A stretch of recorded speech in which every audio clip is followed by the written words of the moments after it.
3 semaines auparavant, une invitation officielle était parvenue au bureau de la princesse Catherine, imprimée dans la police officielle de circonstances réservées aux affaires d'État et de la couronne. Cependant, la nature de cette réunion était profondément personnelle. Il s'agissait d'une cérémonie commémorative privée, dédiée aux soldats récemment tombés au champ d'honneur, un événement strictement réservé aux familles des défunts. Ce qui conférait à cette cérémonie toute sa gravité était la présence confirmée du monarque, régnant un geste rarissime pour un événement d'une telle intimité, témoignant du profond respect que la couronne porte à ses sacrifices. En prévision de cette journée, Catherine avait passé de nombreuses soirées à lire attentivement un dossier de lettres et de documents concernant les familles qu'elle devait rencontrer. Ces documents transformaient le concept abstrait des pertes militaires en réalité viscérale et déchirante. Les dossiers relataient des histoires d'un courage immense, de pertes brutales et du vide immense laissé dans les foyers. Les noms gravés sur les pierres commémoratives n'étaient pas pour elle de simples documents historiques. Ils étaient de chair et de sang, représentant des personnes dont les familles traversaient alors les moments les plus sombres de leur existence. Pleinement consciente du réconfort que sa présence était censée apporter, elle aborda cette journée avec un profond sens du devoir et une grande sérénité. Le matin de la cérémonie commémorative, Catherine, debout devant son miroir, apporta les derniers ajustements à une robe noire, sobre, soigneusement choisie. Elle avait assumé son rôle royal avec une grâce naturelle, mais le poids émotionnel de journées comme celle-ci restait lourd. Sa tenue était volontairement épurée. Elle ne portait que son alliance simple et une paire de délicates boucles d'oreilles en perles ayant appartenu à la princesse Diana, un clin d'œil discret à l'héritage de compassion de la famille royale. Après avoir reçu la confirmation discrète de sa secrétaire que le convoi était prêt, elle partit. Le trajet de 20 minutes jusqu'au jardin du souvenir offrait un contraste saisissant et poignant avec le but de son voyage. À l'abri des vitres de sa voiture, Catherine observait le calme et la normalité des rues environnantes. Elle voyait des enfants jouer insouciants dans les parcs et des couples se promener main dans la main sur les trottoirs. La profonde paix du monde civil qui s'offrait à elle était un privilège directement lié au sacrifice ultime consenti par les soldats honorés ce matin-là. À son arrivée au jardin commémoratif immaculé, une organisatrice a discrètement et minutieusement informé Catherine sur les familles endeuillées qu'elle allait rencontrer. La liste des deuils était impressionnante. Il y avait une mère qui avait perdu son fils de 19 ans quelques semaines seulement après son premier déploiement en Afghanistan. Il y avait une famille qu'en deuil de leur fille, une infirmière dévouée tuée en soignant des civils blessés en zone de combat. Enfin, il y avait une jeune veuve qui élevait seule ses 3 jeunes enfants, après que son mari eut sacrifié sa vie pour protéger physiquement une école d'un assaillant armé. Catherine avança lentement dans le jardin soigneusement entretenu, admirant l'agencement respectueux des lieux. À côté de chaque plaque commémorative nouvellement installée, se trouvait une rose blanche et en hommage au nom à l'âge et à un bref résumé du service du soldat. L'atmosphère était dépourvue de grands discours, privilégiant la dignité silencieuse et poignante du lieu. À mesure que les familles arrivaient, une douleur palpable s'installait. Nombre d'entre elles portaient des photos encadrées et lustrées de leurs proches disparus, tandis que d'autres serraient contre elles des lettres pliées écrites de lointaines zones de guerre. L'un des plus jeunes participants serrait fort contre lui un petit avion miniature, un lien déchirant, avec un parent disparu. La première interaction de Catherine fut avec la mère du jeune soldat de 19 ans. La femme, les cheveux grisonnants soigneusement tirés en arrière, tenait une photographie de son fils fier dans son uniforme. Malgré un sourire doux et poli, son regard trahissait une profonde tristesse. Elle exprima sa grande gratitude pour la présence royale, soulignant combien son fils aurait été fier d'y assister. En réponse, Catherine, s'affranchissant de toute distance formelle, serra fermement et chaleureusement les mains de la mère endeuillée. Elle exprima son profond honneur d'être présente, soulignant que sa présence était le strict minimum qu'elle puisse faire face à ce jeune homme qui avait tout donné à son pays. Ce contact physique et cette reconnaissance émotionnelle partagée firent naître des larmes dans les yeux de la vieille dame, avant que Catherine ne rejoigne respectueusement le groupe suivant. Chaque rencontre révélait de nouvelles facettes du deuil. Les familles partageaient des détails intimes, des petits riens, des mots doux, des dessins d'enfance, des anecdotes personnelles, qui, dans le calme du matin, faisaient revivre leurs proches, ne serait-ce que l'espace d'un instant. L'immensité du chagrin était accablante, mais une fierté farouche et inébranlable la sous-tendait sans cesse. La famille du médecin décédé a partagé les lettres de leur fille écrites au front, remarquablement sereines et entièrement consacrées à la satisfaction qu'elle trouvait à sauver des vies. La veuve du sergent-chef héroïque se tenait entourée de ses 3 enfants âgés de 6, 8 et 10 ans. Ils avaient apporté des dessins au crayon de leur père en uniforme et le plus jeune avait fièrement griffonné une déclaration sur l'héroïsme de son père au bas de la page. À l'approche de l'heure prévue pour la cérémonie, l'atmosphère changea avec l'arrivée d'une flotte de véhicules noirs. Le monarque fit son entrée accompagné d'un petit contingent de membres de la famille royale. Pour un événement aussi intime, une telle présence royale était tout à fait inhabituelle et profondément marquante. Elle constituait un message fort de l'État aux familles endeuillées. Leurs pertes personnelles immenses étaient reconnues, acceptées et inscrites à jamais dans l'histoire de la nation. Le déroulement de la cérémonie était conçu autour d'un temps de recueillement débutant par les hommages personnels des proches suivis du dépôt de gerbes et se concluant par une longue minute de silence. Catherine avait été invitée à prononcer une brève allocution sur la force intemporelle du souvenir. Elle avait passé des jours à préparer minutieusement ses pensées, mais après avoir croisé le regard des familles dévastées, elle s'était demandé si les mots pouvaient véritablement exprimer la douleur qu'elle s'en ressentait. Néanmoins, consciente de la confiance que ses familles lui accordaient, elle rassembla silencieusement ses forces tandis que les invités prenaient place. Une trompette solitaire déchira le silence de Windsor, ses notes claires et mélancoliques emplissant le jardin et instaurant une solennité immuable. Catherine prit place aux côtés de la famille royale, tandis que les familles endeuillées s'installaient. La cérémonie s'ouvrit sur un hommage rendu par un colonel décoré qui avait servi aux côtés de nombreux soldats tombés au champ d'honneur. Son discours mesuré et grave insista sur le sens du devoir, les amitiés forgées dans les tranchées et les liens indéfectibles créés dans l'épreuve.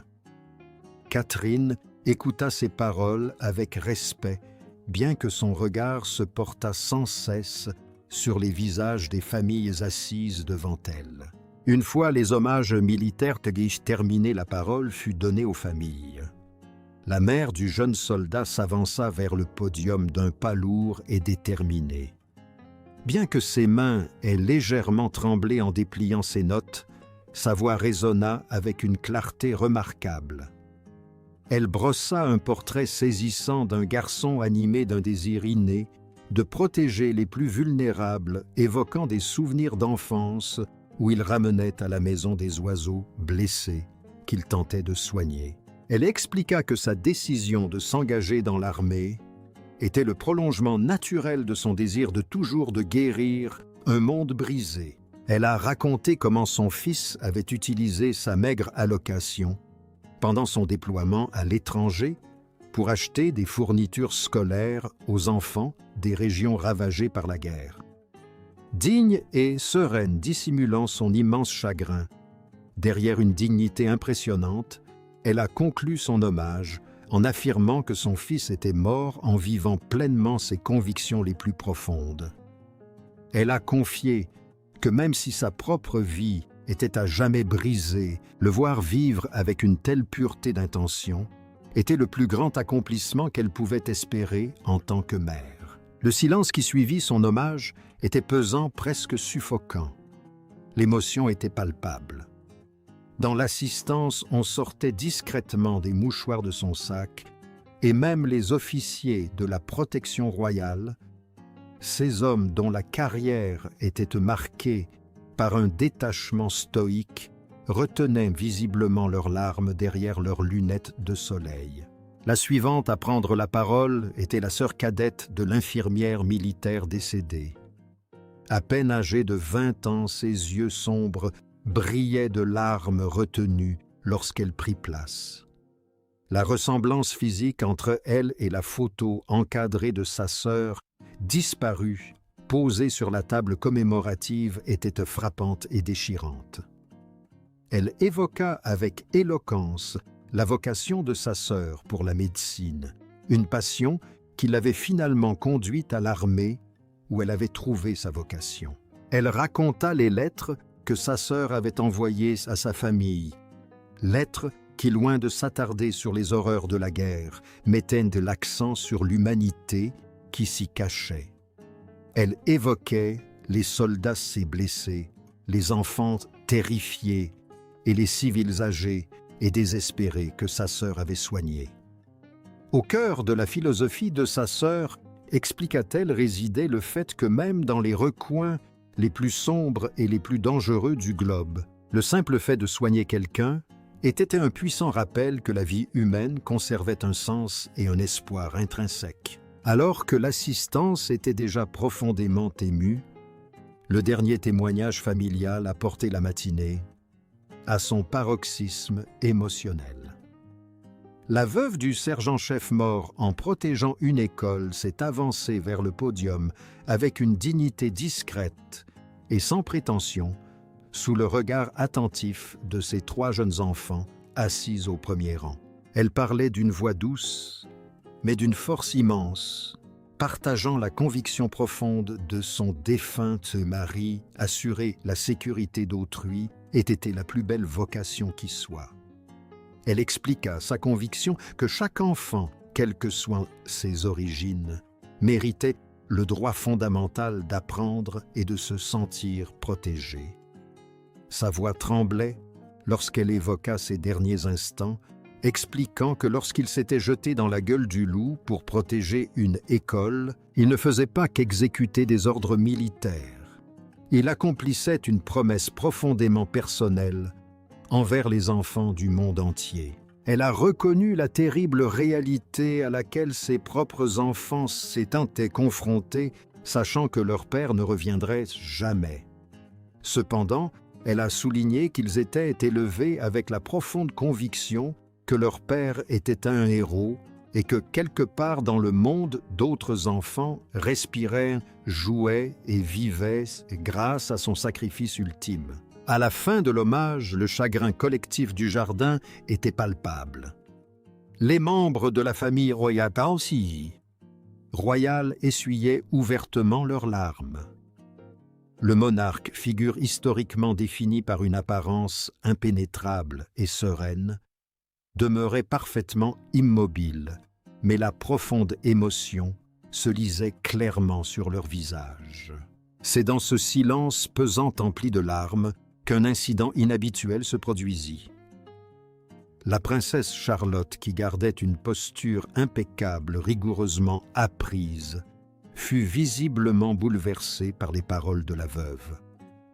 Sans demander la permission, sans regarder sa mère ni observer les réactions des autres membres de la famille royale, la jeune princesse inclina spontanément et profondément la tête. C'était un geste spontané et naturel empreint d'empathie et de respect et pur.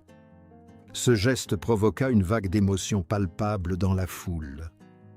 Catherine, observant du coin de l'œil, comprit aussitôt que sa fille ressentait la douleur immense des enfants orphelins de père à quelques mètres de là. La reine, témoin de l'hommage spontané de la jeune princesse, se pencha légèrement, visiblement touchée par la solennité du moment dont elle faisait preuve. Dans un cadre rigide, régi par des siècles de règles, la tête simplement inclinée de Charlotte devint le symbole le plus poignant et le plus réconfortant d'empathie véritable que les familles aient pu voir. Après les hommages rendus, le dépôt de gerbes a commencé. Chaque famille avait préparé une composition de verdure fraîche et de roses blanches, nouées par des rubans portant les noms des disparus. La mère du jeune soldat s'est avancée la première, s'agenouillant un instant devant la plaque de pierre pour effleurer du bout des doigts les lettres gravées du nom de son fils avant d'y déposer les fleurs. La famille du médecin a suivi, formant un front uni pour déposer leur hommage.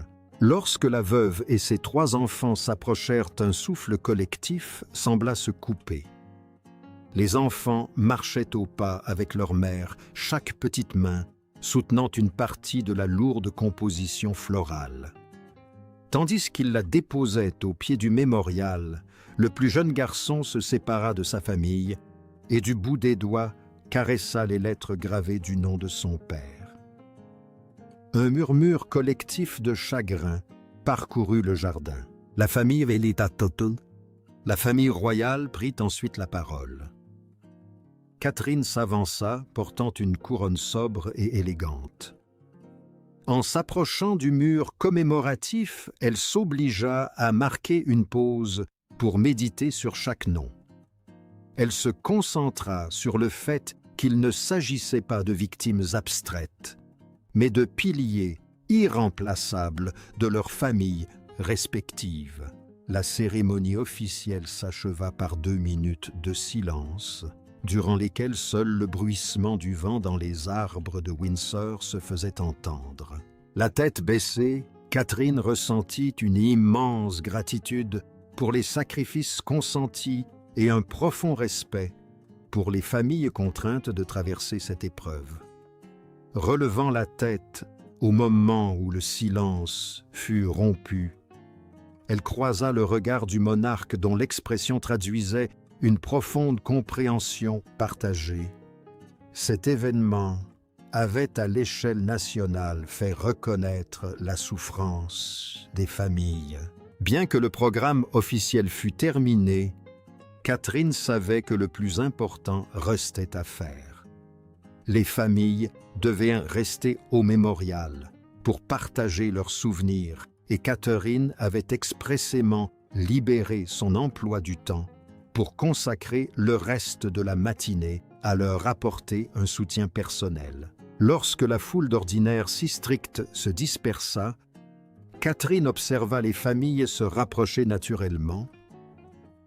Elle comprit que pour beaucoup d'entre elles, c'était la toute première fois qu'elles rencontraient d'autres personnes qui comprenaient aussi profondément la nature unique et dévastatrice de la perte d'un soldat. La cérémonie avait en effet créé une nouvelle communauté, empreinte de solidarité et de soutien unis dans le deuil. Catherine s'est d'abord dirigée délibérément vers la veuve et ses 3 enfants. Ces derniers jouaient tranquillement près des plaques de pierre. Le plus jeune garçon était toujours fasciné par la gravure du nom de son père, jalousement gardée par ses aînés. La veuve les observait avec un mélange complexe de fierté intense et de profonde tristesse. Elle confia à Catherine le combat quotidien de son plus jeune fils, qui comprenait la notion d'héroïsme, mais attendait encore innocemment que son père franchisse le seuil de la maison. S'agenouillant complètement dans l'herbe sans se soucier de la formalité de sa robe, Catherine se plaça à la hauteur du jeune garçon. Avec une douce conviction, elle lui parla de l'immense courage de son père, établissant un parallèle direct entre la façon dont il l'avait protégé à la maison et celle dont il avait protégé d'autres enfants, loin de chez lui. Lorsque le garçon demanda innocemment si son père les observait du ciel, Catherine valida sa croyance. Elle l'assura que l'esprit de son père était toujours présent, soulignant que chaque fois qu'il choisissait d'être gentil ou serviable envers les autres, il était le reflet vivant de la nature héroïque de son père. Le jeune garçon assimila ces informations avec sérieux, hochant la tête, avant de reporter son attention sur la pierre tombale. Catherine se releva alors et offrit un réconfort silencieux et physique à la veuve, se tenant à ses côtés tandis qu'elles observaient les enfants traverser leur deuil. Lors de la visite à la famille de la jeune femme décédée, Catherine fut invitée à contempler une exposition de photographies présentée par sa sœur retraçant son parcours depuis son enfance, une petite fille souriante en uniforme scolaire, jusqu'à sa dernière photo en treillis militaire en passant par son diplôme de médecine. Les parents évoquèrent avec émotion des souvenirs d'enfance de leur fille, se rappelant comment elle jouait sans relâche au docteur avec ses jouets, un signe précoce de sa vocation. Ils racontèrent les lettres poignantes qu'elle avait envoyées du front, exprimant que l'immense joie qu'elle éprouvait à accompagner les victimes était la seule armure dont elle avait besoin face à la destruction environnante. Catherine écoutait attentivement, consciente que permettre à la famille d'exprimer ses souvenirs était essentiel à leur processus de guérison. Elle apprit que la famille avait fait le voyage depuis Londres, après avoir passé des mois à faire son deuil dans l'intimité la plus totale, avant de se sentir prête à affronter cette reconnaissance publique.